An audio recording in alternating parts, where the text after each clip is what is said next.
Hey everybody, Lady Cheryl here. Welcome back to my channel. We're getting ready to have some rainy weather. In fact, it's supposed to be raining for about 12 days in a row. I guess what they say is true. April showers bring May flowers. Aren't those pretty behind me? Anyway, I'm going to show you a tour of the garden before all of this rain, and then I'll let you see what it looks like when it's all over. Okay? Do me a favor. Please like and subscribe to my channel if you haven't already.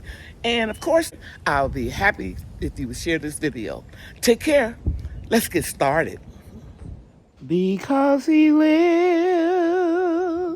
I can face tomorrow. Because he lives, all fear is gone. It's Thursday, April 25th. It's currently 75 degrees. And I'm making this video because we're supposed to have 2 weeks of rain in North Texas.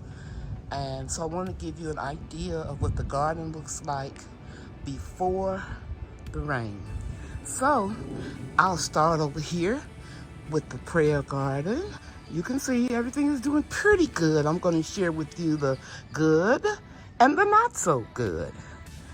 I'll start over here with my sunflowers. They're struggling. Something's been eating on them, but I think after I put my homemade insect killer, it stopped and is doing better.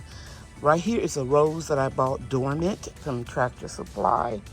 And you see the red leaves that are coming out. That means that they're taking root. You really can tell from this one because we didn't have these reddish colored leaves on these two white roses. You know, every time you start doing a tour, you can't remember stuff. Nasturtiums, they're doing well. That's just one little seedling that I grew in the hydroponics. So everything else except for that nasturtium and the sunflowers, I bought starts. Some people dry the hydrangeas, make Christmas decorations out of them. I may do that later, but you can see we're getting new blooms. And up here, our petunias are doing well. That is a picture perfect view right there. The begonias, the spinach leaves that I grew hydroponically just from one seed. And look here, guys. In that soil, I used it, and that's that. I can't think of the name of the plant. I'll edit it and do a sound over right here. Sometimes when you reuse soil and you have a little seed or a rhizome or tuber, it'll come up later. So look at that. Look at that. I'm happy. The prayer garden looks very nice at night when I have those solar lights, one right there and one over there when they light up. I felt a few drops of rain on me, but it's not supposed to start raining till a little bit later. But you just never know. God is in control. Over here, I planted Russian Blocking 14 Comfrey. I know I'm supposed to have it in the ground, but I have to do container gardening, so it will get some of the benefits. Russian Blocking 14 Comfrey comes in rhizomes. You can't start it with seeds, even though the plant will produce pretty flowers with seeds. People make the mistake of gathering them and planting them, but this type of comfrey will only start from a rhizome because the seeds are sterile. And because I sit out here a lot, on both ends I have some centrola, like right there, and rosemary and centrola, two plants over here. And then I have society garlic right there to keep insects away. Over here is my patty pan squash. It's doing pretty good. And over here I have a green zucchini and also 2 Minnesota midget cantaloupe. Right here I have my zinnias. I've got onions over here with marigolds. The beans are flowering now and they got little bitty beans on them, as you can see right there. So I'll probably have to come out here in the rain and pick them.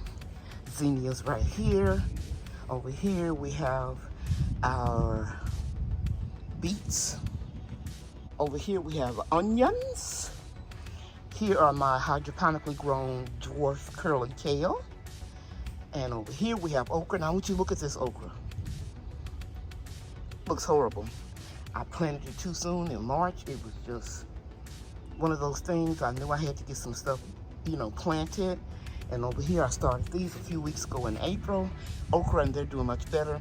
And after the rain, I'm gonna come out here and I'm gonna transplant some of this okra into this okra. And I have, of course, society garlic and marigolds in both of them, French marigolds. Over here I have beans. I skipped over here, and let me show you that my crookneck squash is flowering. See a couple squash.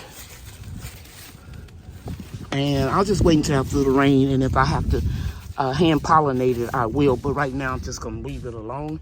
Hopefully the marigolds will do its trick and attract some pollinating insects to it. Here, I wasn't sure if this one was gonna grow. This is a dwarf tomato plant I started in the hydroponic system, and a zinnia also started in the hydroponic system, and it looks like it's adapting very well.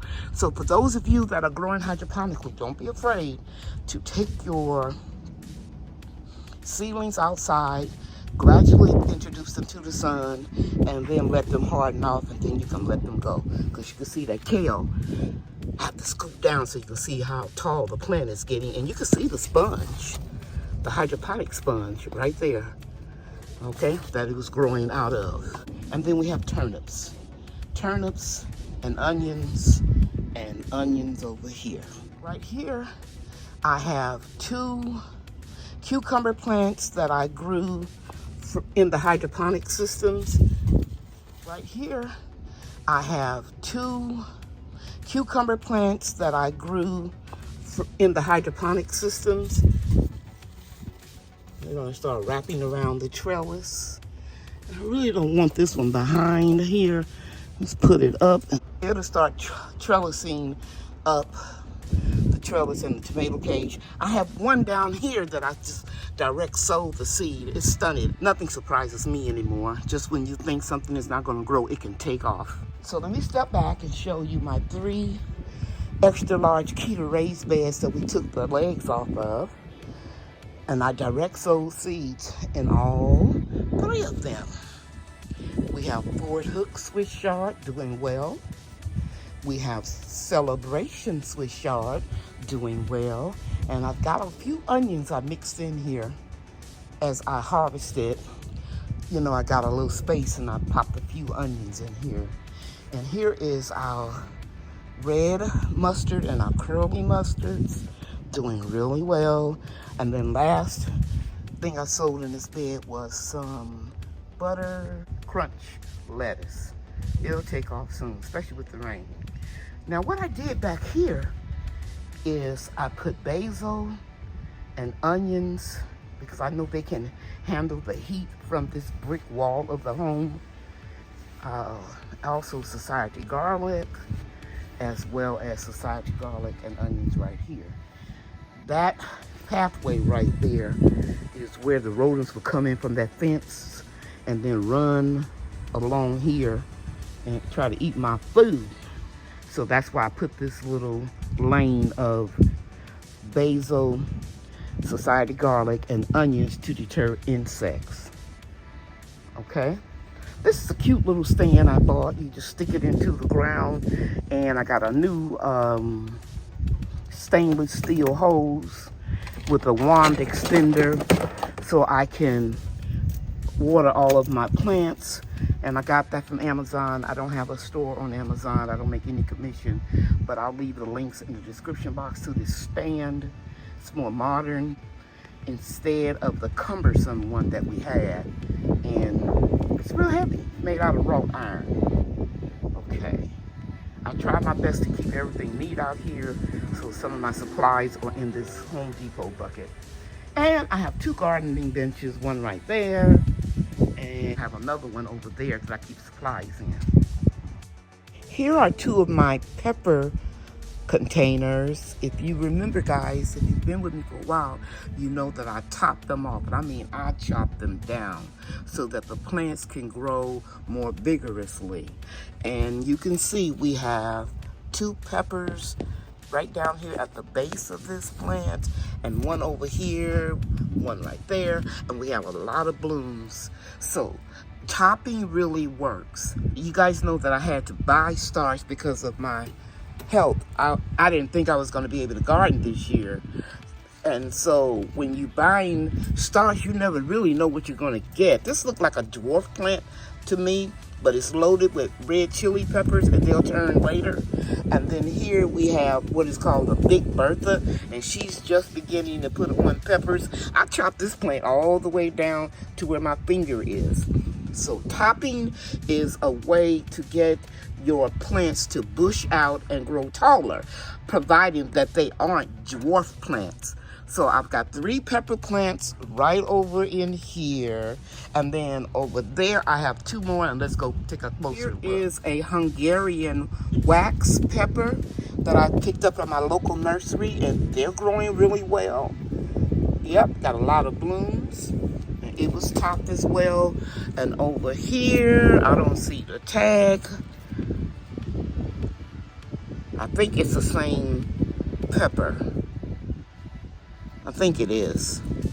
We'll see when it gets a few more peppers on it. I'm going to take these big leaves off while I'm here because it serves no purpose. When the peppers start putting on blooms, you can remove those big leaves. That will allow the nutrition to go into producing the peppers. That's just a little pearl from Lady Cheryl. So we have 1, 2, 3, 4, 5 pepper plants. Our strawberries are doing pretty well. Not too many strawberries out here because I've given Brian and Bria permission to come after school every day and pick them. Up again, in this container I have mint, society garlic, and marigolds to distract insects, because right behind here are all of my tomatoes. Yes, I started them from transplants. They were real little. I'll insert some video if I can find it. And I showed you guys in the video how to prune them, taking off the suckers and excess branches, and bam, we've got tomatoes. Now, after I do the initial pruning of the suckers, since I'm only growing a small amount of tomatoes in these 4 containers, I'm going to stop pruning off the suckers. Because usually I will grow, before I sold my home with the food forest, I will grow anywhere between 36 and 48 tomato plants that I would start from seeds. Okay? So since I don't have that many, I'm not going to keep pruning the suckers every time they pop off. This one right here is the largest plant that I have. It's got a lot of tomatoes on it. Guys, it's kind of hard to see them because they're the same color as the leaves. And then this is wind damage because I put these out here in March uncovered, and they went through a lot. They went through a lot of rain and wind, but look at here, bam, tomatoes. Sometimes, I think this is called the Big Bertha. Sometimes when you buy starts, that's the only thing about it. You know, we do what we have to do. Like I said, for health reasons, I couldn't start the seedlings like I normally do. But sometimes they're mislabeled, so I don't really like to give out information on what type of tomato starts, you know, that I bought, because I know for a fact that sometimes they aren't what they are labeled to be. So I'm just walking around slowly, and if I happen to see some tomatoes, like right here, coming off of this branch, you see 1, 2, 3. See tomatoes here. There are a lot in here, but I feel raindrops and I hear a little thunder. I think this is the cherry tomato right in here. Okay, yeah. So we see some, I think I showed these on the other side, but don't they look pretty? That's the Clark's Whopper. And it's supposed to be an improved type of a hybrid. So I'm not going to collect any of these seeds because I have a lot of tomato seeds that I will start next year in January. But eventually, I probably will put netting around this whole little circle to protect it because I don't want the rodents to get it. This is like an area that's being developed over here, and there's a lot of land that's being, I don't know what the word is, what you call it, but when they take land that was once uninhabited by humans, it disrupts the habitat of the rodents, and they start running into the areas where they see the houses and humans and they can get some food. This is the last tree that I purchased before I sold the property. It's a pink lady apple tree. Bria's kindergarten teacher, that was her favorite, and I thought I was going to grow it for her. It was neglected when I was sick, and so it has a slow start. However, the bees came and pollinated, so I'm gonna let it grow. I have a few apples right here, a cluster of apples here that I'm gonna thin. Probably after all that rain, just remove two of the smallest ones here. It's still getting a few little blooms, but you can look along the branch of the tree and tell that it was struggling. The budding nodes are there, but it didn't bloom all the way out. And there's some apples way up there. There you go. And I trimmed, you can see right here, some of the branches so that the tree wouldn't be crossing over. Hopefully it'll start budding now. If not, no big thing. I'm just gonna come across here and then chop it off about 5 feet. Take all this off and let it do its thing next year. Over here is the Methley plum. We had a lot of plums on it. And that's why I tell gardeners, don't count your chickens before they hatch, because as you can see, you can look right here and see a plum. They fell off through the high winds. It takes, guys, in between 4 and 5 years for your tree to start fruiting, unless you bought a mature tree. And what I mean by that is that tree over there, and I'm gonna go over and show it to you in a minute. But before I do that, I'm gonna come back here and show you my baskets. I'm doing a voiceover because it was very windy. Those are morning glories in the first basket, morning glories right there. And then I'm growing my beans in that third basket. And I plan to move them over to the other side of the garden to make it easier for me to water them. So now I'm going to show you the last tree. It has been thoroughly pollinated. This is my Golden Delicious apple. And you can see it has a lot of fruit. I had to do another voiceover, guys. I'm sorry. The neighbor's dog kept barking, and I'm going to keep showing you all the fruit that's on this tree. But at the end of this clip, I'm going to show you why the dog is barking at me. We got a lot of fruit, and some of the buds still need to leaf out, but I'm pretty happy because this tree is only 3 years old. And look at that. Isn't that gorgeous? So I'm going to thin this fruit out to only 2 apples per branch after the rain. And more fruit there. And then I'm going to cover it up with a insect netting or bird netting to keep the little critters from stealing all of my fruit. Hey guys, in some of my videos, you used to hear the neighbor's dog barking every time I would get near this area by my prayer garden. I just noticed something. I'm watering it today, and what did I see? A tongue sticking out. So I went to get my phone so I can record it, and I hope he keeps doing it so I can get it on camera. Look at him. Can you see the little tongue? He's thirsty. So I'm gonna give him a good drink. Okay, everybody, this concludes this video. I tried my best to include things that I thought would be helpful for you to use in your gardens. Please like and subscribe and share this video if you can. Thanks for watching. You know that I love you, and God loves you too. Bye now. Bye.